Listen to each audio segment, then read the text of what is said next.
정봉재 정치쇼 4부 들어가겠습니다. 보수의 품격 할 말을 한다. 나라 걱정하는 돌직구 정종 브라더스 정도원 의원님. 안녕하세요. 예. 메리 크리스마스. 정태근 의원님. 예, 안녕하세요. 예. 어제 크리스마스 이브 좀 달리셨나요? 뭐 그냥 잠만 잤습니다. 저는 새벽같이 신과 함께를 관람하고 하루 왼종일 반성을 많이 했습니다. 그래요? 네. 그 영화 어제 낮에 오늘 낮에 예약하려고 했더니 뭐 다 매진됐던데요? 저는 새벽 4시에 봤습니다. 새벽에 가서요? 예? 새벽에 네. 가서? 요즘 뭐 새벽 3시에 막 일어나고 그러니까요. 새벽에도 영화를 하는구나. 하면 뭐 하죠. 특정 예. 영화관을 얘기할 수는 없습니다만 새벽 시장을 하는 데에 있는 영화관에서는 새벽에도 합니다. 그리고 여기 강남 쪽에 있는 영화들은 25시. 그래서 새벽 1시 개봉 영화가 있고 상영하는 영화가 있고 그렇더라고요. 그러니까 제가 봤던 프로가 28시로 되어 있습니다. 28시? 예. 4시. 그렇죠. 자, 크리스마스 정치인들이 바라는 산타의 선물은 뭐? 산타가 정치인들한테 뭐 선물을 주겠어요. 그게 정답이네. 네, 뭔지 할 얘기 없네요. 예. 자, 홍준표. 그럼 우리 여기 뭐 홍준표 그 대표는 선물 받았잖아요? 홍준표 대표만 선물 받은 게 아니라 정부 여당도 받았죠. 왜요? 홍준표 체제가 정부 여당한테는 이보다 더 좋을 수 없는 체제 아닙니까? 그런데 어쨌든 무죄가 나고 나서 초강경 발언을 막 치고 나가고 있거든요. 그러니까 정부 여당 좋은 거죠. 강경 발언한다고 뭐 지지율이 올라갑니까? 그러니까 자유한국당은 하여간 지금 이미 여기까지예요. 한계예요. 그 자유한국당이 살 길은 세대 교체밖에 없는데 예. 요원해지고 있는 거죠. 그런데 방금 그 2, 3부에서 장윤성 기자가 바른정당을 취재를 했더니 자유한국당 의원들이 많이 전화가 온다. 아유 열심히 꼬시겠죠. 지금 뭐 김성태 원내대표도 지금 열심히 뭐 전화하고 그 아니 그게 아니고 반대로. 반대로 자유한국당 홍준표 체제가 굳어지면서 자유한국당에 있는 의원들이 바른정당으로 가고 싶어서 전화한다. 그러니까 제가 좀 말씀을 드리면 홍 대표 얘기가 나왔으니까 그런데요. 예. 그 홍 대표 체제하에서는 못 살겠다고 하는 자유한국당 의원들이 있을 것 같아요. 제가 보기에는. 그래요? 홍 대표가 페이스북에 자기 SNS에다가 이제 그 무죄를 받고 난 다음에 첫 마디로 썼던 얘기가 패목강심이라는 말을 썼거든요. 그게 이제 눈을 감고 마음을 가라앉힌다. 억울하게 기소가 됐으니까. 예. 근데 이 말이 원래는 참 정치인들이 이렇게 어려운 말들을 많이 쓰는지 모르겠습니다만 패목강심 치화량제라고 그래가지고 이 눈을 감고 마음을 가라앉히는 것이 화를 내리티는 가장 좋은 방법이고 또 그걸 수련하는 거예요. 그래서 보통은 이제 그게 옛날에 달마대사 때부터 나온 얘기인데 이제 눈을 감고 명상을 하면서 수련을 하는 거죠. 예. 그래서 이제 마음의 병을 덜어내고 내면을 성찰하는 거죠. 예, 달마대사 얘기하니까 왠지 홍준표 대표하고 좀 안 맞는 것 같은 느낌이 드는데. 그 얘기를 하려고 그러는 거예요. 그래서 패목강심을 얘기했으면 좀 마음이 좀 이렇게 가라앉아야 되는데 쓰는 말하고 실제로 본인의 상태하고는 완전히 다른 거예요. 이게 이제 그러니까 이제 여기서 이제 사람이 구분이 되는 거죠.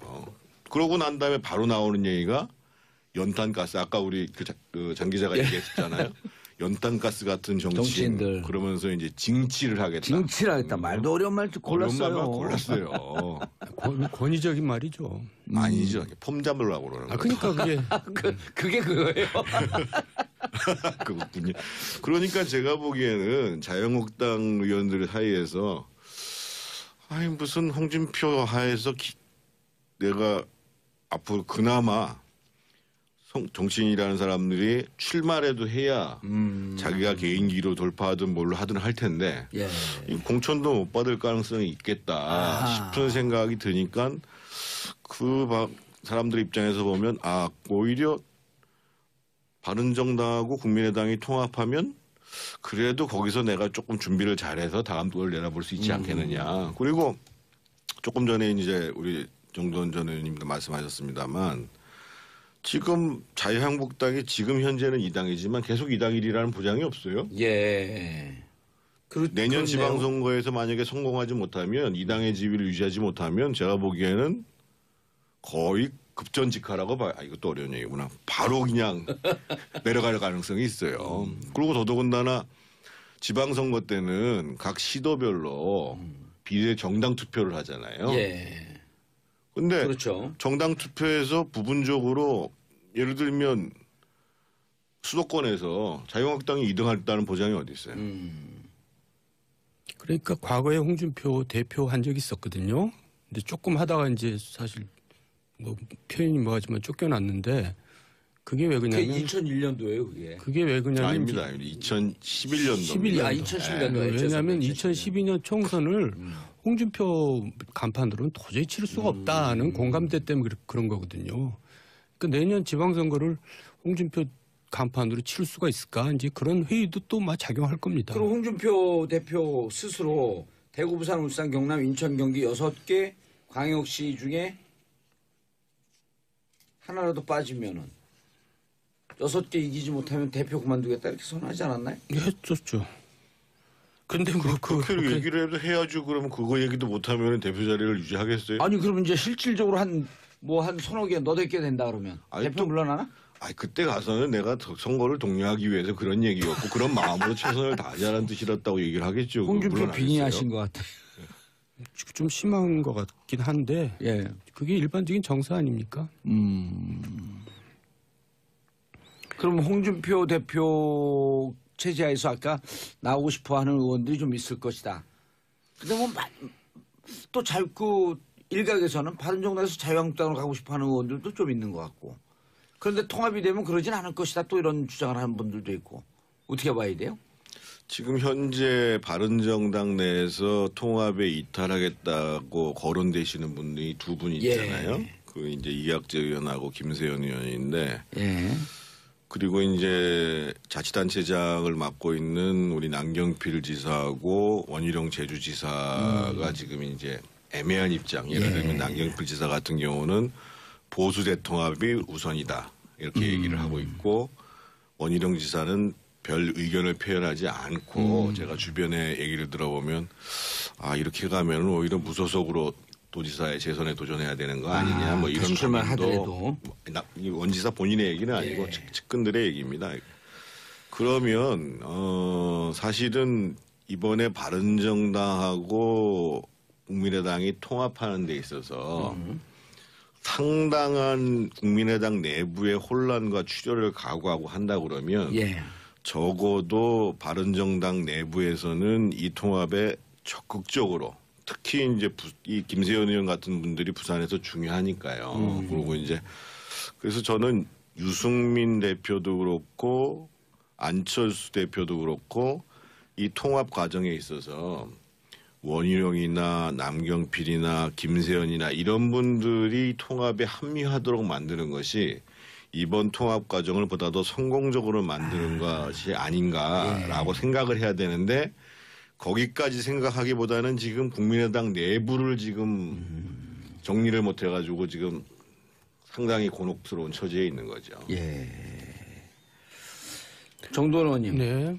실질적으로 지금 그 국민의당과 바른정당이 이제 그 뭐 과정 복잡성 이런 걸 좀 그 뒤에 다시 말씀드리고 통합하게 되면 국민들의 관심이 좀 올라갈 것 같아요. 어떨 것 같아? 계속 그 오리무중이던데. 컨벤션 효과는 있겠죠. 컨벤션 효과. 예. 근데 저 개인적으로는 뭐 그렇게 오래 갈 것 같지는 않은데요. 왜냐하면 또 안철수나 유승민 이 두 양반이 또 만만찮아요. 예. 이거 전혀 화합적인 사람들이 아니거든요. 그러니까 또 거기서 또 뭐 갈등이 나고 뭐 복잡할 것 같은데요. 그러면 국민들이 저것들 만나서 뭐 한다더니 뭐 하나 또 이제 이런 얘기가 나올 것 같고 하여간 제가 볼 때는 이렇게 뭐 자기네들이 생각하는 것만큼 그런 효과는 별로 없을 것 같아요. 근데 저는 정치인 유승민, 정치인 안철수는 사실은 그렇게 매력 있는 사람이라고 보기는 어려운데 이 당이 잘해서 정치적인 주제, 아젠다와 정책 방향을 잘 선택하면 그러면 저는 일정 정도 파괴력이 있다고 보여지거든요. 예. 예를 들면 아까 이제 그 자유한국당 같은 경우가 홍준표 대표의 개인적인 캐릭터의 문제도 있지만 사실은 보수 정당이 이 집권당을 지금 견제하고 문재인 정부를 견제하는 방안들을 잘 못하고 있거든요. 예를 들면 이런 겁니다. 사실은 그 문재인 정부가 올 한 해를 보내면서 가장 마음 아픈 것은 일자리일 겁니다. 예. 그러니까 실제로 일자리를 계속 만들겠다고 했음에도 불구하고 지난 11월 달에 통계를 보면 작년에 비해 가지고 청년 실업률이 1%나 올라갔어요. 이게 어느 정도 심각한 상황이냐면은요. 한 18년 만에 최고치입니다. 10월 달도 마찬가지고요. 근데 객관적으로 보면 지금 3, 4분기 경제는 깜짝 성장을 했단 말이에요. 예. 그래서 실제로 이 민주당이나 문재인 정부의 정책 방향이 일자리를 만들어내는가라는 부분들에 대해서 충분히 공감력 있게 국민들한테 문제 제기할 수 있는 거거든요. 예. 심지어는 지금 문재인 대통령 같은 경우가 취임하자마자 일자리 상황판 설치하라고 그런 다음에 그 점검회의를 6개월 만에 했어요. 지난 12월 4일 날. 그러면 그런 지점에 대해서 자유한국당이 정확하게 문제를 제기하고 들어가야 되고 우리가 일자리 참여할 수 있는 방안은 이런 거다라고 얘기를 해야 되거든요. 근데 그런 것들을 전혀 못해요. 근데 오히려 그런 측면에 있어서 보면은 제가 보기에는 바른정당이나 이 국민의당 통합하는 정당이 예. 제대로 문제 제기하면 또 유승민 대표가 그런 쪽이 좀 능력 강하니까 잘하죠. 예를 들면 지금 이제 그 12월 달 같은 경우가 이제 의사들이 이제 의료보험 그 비급여를 다 급여하는 걸 들고 일어났단 말이에요. 예. 근데 그 우파 정당 입장에서 보면 기본적으로 그걸 한꺼번에 다 급여하지 말고 지금 예를 들면 실손보험 가입한 사람들이 한 70% 되거든요. 예. 그것 외에 다른 사람들 것만 우선적으로 하고 단계적으로 가자. 뭐 일단 이렇게 실손보험 들어간 사람이 그렇죠. 있으니까 현실적으로. 예, 예. 그래서 이 기존의 자유한국당이 못하던 것을 가지고 실제로 정책적 대립값들을 만들어줄 수 있으면 그러면 다르다는 거죠. 앞만 봐도 제가 보기 하루아침에 무슨 안철수라는 사람 또는 유승민이라는 정치인이 인기를 얻기는 어려워요. 예. 그러면 그래도 이 당에 희망이 있다. 지금 자유한국당이 못하는 것을 할 수 있는 정당이다. 예. 이걸 보여주는 게 중요하다는 거죠. 그러니까 지금 정부 여당이 마냥 좋을 수는 없거든요. 왜냐하면 최저임금이라든가 비정규직 정규직화 또 법인세 인하 문제 또 지금 원전 문제까지 이제 터졌는데 이런 일들이 이제 자꾸 부작용이 생기면서 이제 많은 사람들이 이탈합니다. 지금 중소 자영업자들 거의 이제 이탈한 거나 마찬가지거든요. 그러면 이게 내년 지방선거 전까지 이 특수를 누릴 거라 이제 그거 좀 의심해 볼 필요가 있어요. 그러니까 이제 지금 정태근 의원을 만났다나 자유한국당이나 이런 데서 제대로 찝으면서 이제 공격을 해야 되는데 예. 대안을 제시하고. 근데 사실 또 안 하는 건 아니에요. 하는데 목소리에 다들 무게감이 안 실려 있죠. 그러니까 이제 지금 정부 여당이 특히 대통령이나 민주당 지지율이 고공행진을 하지만 이것이 좀 그 정서적이고 감성 타치까지는 성공했지만 정책에서 실책하는 부분들 혹은 놓치는 부분들을 치고 들어가는 정책 정당으로서의 야당의 면모를 보이면 그 자유한국당에서 못하고 있으니 바른정당이 그쪽에서 통합한 이후에 그쪽으로 하게 되면 일정 정도 국민들에게 어필할 수 있는 요소가 있겠다. 그러니까 이제 정부 여당이 자충수를 지금 두고 있는 게 많거든요. UA 사태만 해도 제가 볼 때는 이건 이제 큰 문제가 될 것 같아요. 그런데 거기를 이제 제대로 대응을 못 하고 있다 이제 그 얘기인데 하여간 그 송준표 대표도 진짜 그런 맨날 막말만 하지 말고 그런 지금 계산된 막말이잖아요. 정태근 의원이 얘기한 그런 얘기들을 쫄깃하게 그냥 뭐 노래하듯이 계속 되풀이하고 그래야 되는 거죠. 그 앞서서도 이 민생으로 전환해야 된다고 얘기를 하잖아요. 예. 이게 뭐 쉬운 얘기는 아닙니다만 또 하루아침에 되는 것도 아닙니다만. 그리고 또 야당은 정책 얘기하면 또 언론에서도 안 받아주고 잘. 저는 이제 그걸 제대로 해야 된다고 생각하거든요. 그러니까 꼭 민생 얘기를 하면 뭐 현장에 가가지고 시장 가서 장바구니 물가가 어떻고 이게 아니고 충분히 쟁점이 될 수 있고 대안을 가지고 달리 얘기할 수 있는 부분들에 대해서 오래 쌓아나가는 과정들이 필요하다는 거예요. 그러니까 아마 지금 현재 나와 있는 이 문재인 정부가 추진하는 정책 중에서도 예를 들면 뭐 탈원전 문제를 포함해서 지금 여기 이제 일자리를 확충하는 부분, 특히 공공부문 일자리 문제, 아까 제가 얘기했던 이제 비급여 전면 급여하는 문제 여러 가지 쟁점이 있을 수 있거든요. 예. 그 방향 자체가에 대한 문제 제기일 수도 있고 그러한 방향들을 어떻게 하는 것이 잘 해나갈 수 있는 것인가라는 걸 가지고 얘기할 수도 있는 거거든요. 그래서 저는 그런 부분에 있어서 이것들을 좀 전면화시키려고 하는 노력들 그런 것이 정말로 부족한 것이 아닌가 이런 생각이 듭니다. 자, 정책 문제 얘기했으니까 양당, 세 당 안으로 좀 한번 깊숙이 쑥 들어가보죠. 국민의당, 바른정당. 지난주에도 한번 얘기했고 2부, 3부에서 장윤선 기자도 그 지적을 했는데 전당 투표한다고 한들 반드시 전당대를 거쳐야지 통합이 되는 거다. 국민의당 전당대로 가는 순간 뭐 아까 헬멧 얘기도 나왔고 50cm짜리 강몽 얘기도 나오고 그랬는데 살벌해요 지금 분위기가. 전당대는 안 되고요. 그러니까 지금 현재 당원을 놓고 보면 13조의 당규가 합당과 해산에 관한 사항은 반드시 전당대회에서 처리하도록 되어 있습니다. 그렇게 되어 있죠. 그런데 이 당원을 개정할 수 있는 권한이 어디에 위임되어 있냐면 중앙위원회에 위임되어 있습니다. 그래서 예를 드는 것이 아니라 제가 이제 간접적으로 취재를 한 건데 전당원 투표를 해서 예를 들면 지지율이 한 60% 70% 나왔단 말이에요. 안철수 대표에게 좋게 나와요. 네, 나왔다. 그런 다음에 그러면 중앙위원회를 소집을 해서 그러면 앞으로 합당 해산에 관한 사항을 전당대회뿐만 아니라 전당원 투표로도 할 수 있다. 의결할 수 있다라고 당원 개정을 추진하는 거죠.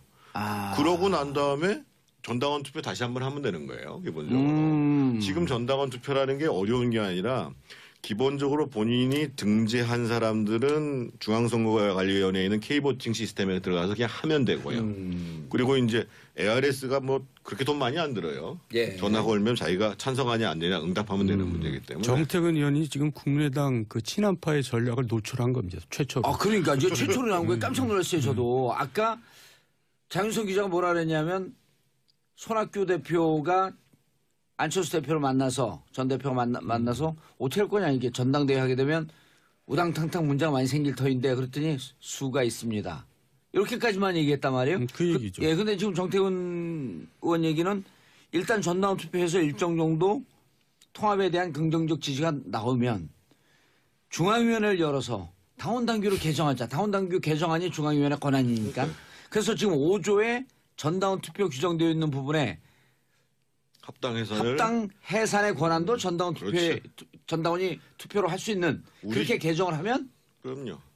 일단 개정된 거예요. 그럼 그 다음에 또 다시 전당원 투표를 한 번 더 하는 거야. 소급 적용할 수는 없으니까. 그러니까 우리 정당에 보면은요, 그 몇몇 선수들이 있다고 얘기를 하는데요. 예를 들면 뭐 저는 뭐 그런 선수급에 못 올라갑니다만 이 합당이나 통합이나 이런 것들을 전문적으로 또 오랫동안 숙련된 훈련을 통해 가지고 민주당에 또 있어요. 한 분들이 있어요. 우상호 그거 어때요?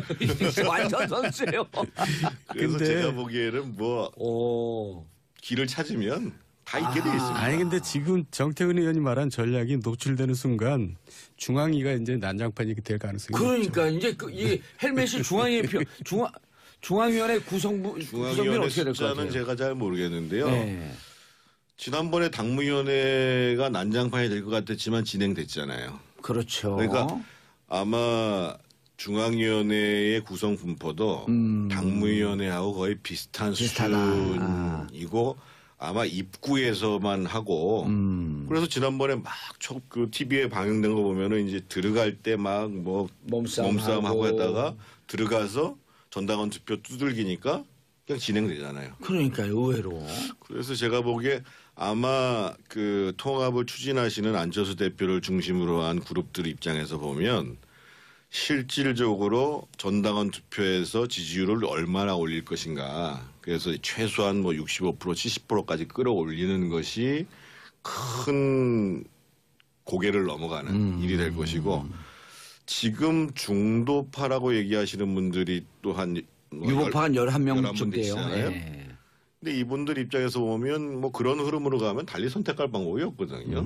원래 중도라고 하는 것은 힘 있는 쪽으로 쏠리기 마련이기 때문에. 네. 그래서 그렇게 가고 결국은 뭐 중간에 사고가 좀 있을 수도 있겠습니다만 크게 봐서는 뭐 통합으로 가는 것이 아니냐. 그리고 문제는 오히려 이제 이 박동배 세 분께서 그 박지원, 정동영, 천정배, 박동배 세 분께서 갈 데가 없다는 거예요. 문제는 민주당에서 오란 소리를 안 하잖아요. 심지어는 그게 가장 큰 고민이죠. 이합집사 오합지졸이라고 바른정당에 얘기했잖아요. 있는 분들도 통합 때도 그분들은 안 오셨으면 좋겠다고 얘기하잖아요. 배제를 공식적으로 얘기했죠. 거의 공식적으로. 그래서 이게 그분 세 분들이 잘못하면은 낙동강 그러니까 우려가 그 세 되겠어요. 분 박동배 이 세 분의 크리스마스 선물은 뭐냐면 민주당에서 좀 와달라 그 얘기 듣는 게 선물일 것 같은데요. 오, 근데 그 지금 추미애 대표하고 특히 박지원 의원하고의 감정적 골은 깊어요. 그러니까 이분들이 지금 모두가도 못한 시대가 될 가능성이 있죠.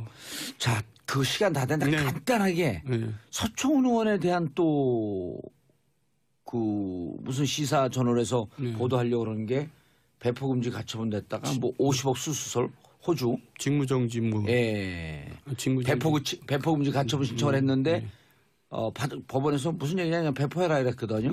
내부가 어떻게 됐어요? 그 자유한국당 친박이 좀 이렇게 되면 이제 최경환, 서청원 친박계 자정이라 하는 분들이 그러니까 그거는 누가 의도적으로 그분들을 뭐 이렇게 탄압하거나 뭐 배제하는 게 아니라 그분들이 그동안에 그런 일을 벌려왔기 때문에 그런 일이 벌어지는 거죠. 그러니까 인과응보라고 생각해요. 그분들이 저희가 봐도 위태위태한 일들을 너무나 많이 했어요. 자연스러운 귀결이다. 네, 친박 시절에 뭐 아이고 뭐 별의별 얘기들이 많았고 정말 저희들이 봐도 저래 갖고 나중에 저 정권 바뀌면 어떡할래나 그런 일들이 그런 많아요. 얘기들이 이제 터져 나오면서 당내에서 친박은 힘이 셀 때는 충성을 했지만 예. 힘이 약해지니까 거기에 소원했던 사람들은 이제 배신의 길을 택하는 과정들을 지금 갖는 거죠. 그리고 어느 정권이도 아마 저는 문재인 정부도 마찬가지라고 보는데 힘이 빠지면 공격이 들어오는 거는 불가피합니다. 그렇기 때문에 사실은 정치를 정도로 거둬야 된다는 거고 그게 어려운 거죠. 예. 홍준표 대표 입장에서는 오히려 친박 정리하는 문제가 좀 더 수월해질 수 있겠다. 이미 끝났어요. 친박이요. 뭐 정리 이제 뭐 이제 수순을 밟고 있는 바른정당 거죠. 내에서는 친박 아니 저는 사실 홍 대표가 가만히 있어도 되는데 굳이 그걸 또 연탄가스 얘기를 하면서까지 자극을 할 이유가 저는 없다고 봅니다. 알겠습니다. 정도원 의원님, 정태근 의원님 인사하시고요. 네, 메리 크리스마스. 예, 네. 저는 내일 오전 10시 5분에 다시 찾아뵙겠습니다. 메리 크리스마스! 남은 크리스마스 잘 보내시기 바라겠습니다. 나는 공감대 때문에 그런 거거든요. 그러니까 내년 지방선거를 홍준표 간판으로 치를 수가 있을까? 이제 그런 회의도 또 막 작용할 겁니다. 그리고 홍준표 대표 스스로 대구, 부산, 울산, 경남, 인천, 경기 6개 광역시 중에 하나라도 빠지면은 6개 이기지 못하면 대표 그만두겠다 이렇게 선언하지 않았나요? 했었죠. 근데 뭐 그렇게 얘기를 해도 해야죠. 그러면 그거 얘기도 못하면 대표 자리를 유지하겠어요? 아니 그러면 이제 실질적으로 한 서너 개 너댓 개 된다 그러면 아니, 대표 또- 물러나나? 아니 그때 가서는 내가 선거를 독려하기 위해서 그런 얘기였고 그런 마음으로 최선을 다하자는 뜻이었다고 얘기를 하겠죠. 홍준표 물론 안 빙의하신 했어요. 것 같아. 좀 심한 것 같긴 한데 예. 그게 일반적인 정서 아닙니까? 그럼 홍준표 대표 체제하에서 아까 나오고 싶어하는 의원들이 좀 있을 것이다. 근데 뭐 또 그 일각에서는 바른정당에서 자유한국당으로 가고 싶어하는 의원들도 좀 있는 것 같고. 그런데 통합이 되면 그러진 않을 것이다. 또 이런 주장을 하는 분들도 있고. 어떻게 봐야 돼요? 지금 현재 바른정당 내에서 통합에 이탈하겠다고 거론되시는 분이 두 분 있잖아요. 예. 그 이제 이학재 의원하고 김세현 의원인데 예.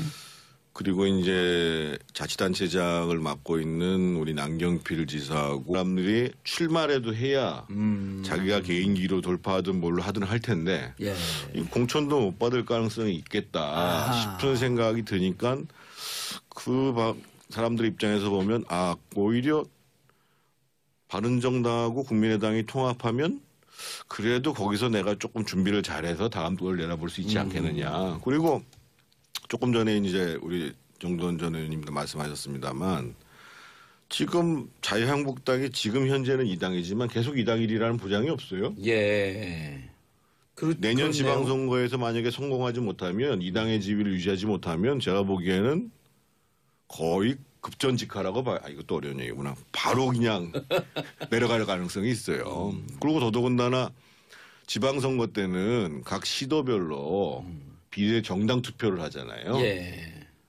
근데 그렇죠. 정당 투표에서 부분적으로 예를 들면 수도권에서 자유한국당이 2등했다는 보장이 어디 있어요? 그러니까 과거에 홍준표 대표 한 적이 있었거든요. 근데 조금 하다가 이제 사실 뭐 표현이 뭐하지만 쫓겨났는데 그게 왜 그게 그러냐면 2001년도예요, 그게. 그게 왜 그러냐면 아닙니다. 2011년도. 11년. 아, 2011년도. 왜냐하면 2012년 총선을 홍준표 간판으로는 도저히 치를 수가 없다. 정봉재 정치쇼 4부 들어가겠습니다. 보수의 품격 할말을 한다. 나라 걱정하는 돌직구 정종 브라더스 정도원 의원님. 안녕하세요. 예. 메리 크리스마스. 정태근 의원님. 예, 안녕하세요. 예, 어제 크리스마스 이브 좀 달리셨나요? 뭐 그냥 잠만 잤습니다. 저는 새벽같이 신과 함께를 관람하고 하루 종일 반성을 많이 했습니다. 그래요? 그 영화 어제 낮에 오늘 낮에 예약하려고 했더니 뭐 다 매진됐던데요? 저는 새벽 4시에 봤습니다. 새벽에 가서요? 예? 새벽에 네. 가서? 요즘 뭐 새벽 3시에 막 일어나고 그러니까요. 새벽에도 영화를 하는구나. 하면 뭐 하죠. 특정 네. 영화관을 얘기할 수는 없습니다만 새벽 시장을 하는 데에 있는 영화관에서는 새벽에도 합니다. 그리고 여기 강남 쪽에 있는 영화들은 25시. 그래서 새벽 1시 개봉 영화가 있고 상영하는 영화가 있고 그렇더라고요. 그러니까 제가 봤던 프로가 28시로 돼 있습니다. 28시? 예. 4시. 그렇죠. 자, 크리스마스 정치인들이 바라는 산타의 선물은 뭐? 산타가 정치인들한테 뭐 선물을 주겠어요. 그게 정답이네. 네, 뭔지 할 얘기 없네요. 예. 자, 홍준표. 그럼 우리 여기 뭐 홍준표 그 대표는 선물 받았잖아요. 홍준표 대표만 선물 받은 게 아니라 정부 여당도 받았죠. 왜요? 홍준표 체제가 정부 여당한테는 이보다 더 좋을 수 없는 체제 아닙니까? 그런데 어쨌든 무죄가 나고 나서 초강경 발언을 막 치고 나가고 있거든요. 그러니까 정부 여당 좋은 거죠. 강경 발언한다고 뭐 지지율이 올라갑니까? 그러니까 자유한국당은 하여간 지금 이제 이미 여기까지예요. 한계예요. 그 자유한국당이 살 길은 세대 교체밖에 없는데 예. 그 요원해지고 있는 거죠. 그런데 방금 그 2, 3부에서 장윤성 기자가 바른정당을 그 취재를 했더니 자유한국당 의원들이 많이 전화가 온다. 아유 열심히 꼬시겠죠. 지금 뭐 김성태 원내대표도 지금 열심히 뭐 전화하고 막. 아니 그게 아니고 반대로. 반대로. 자유한국당 홍준표 체제가 굳어지면서 자유한국당에 있는 의원들이 바른정당으로 가고 싶어서 전화한다. 그러니까 제가 좀 말씀을 드리면 홍 대표 얘기가 나왔으니까 그런데요. 예. 그 홍 대표 체제하에서는 못 살겠다고 하는 자유한국당 의원들이 있을 것 같아요. 제가 보기에는. 그래요? 홍 대표가 페이스북에 자기 SNS에다가 이제 그 무죄를 받고 난 다음에 첫 마디로 썼던 얘기가 패목강심이라는 말을 썼거든요. 그게 이제 눈을 감고 마음을 가라앉힌다. 억울하게 기소가 됐으니까. 예.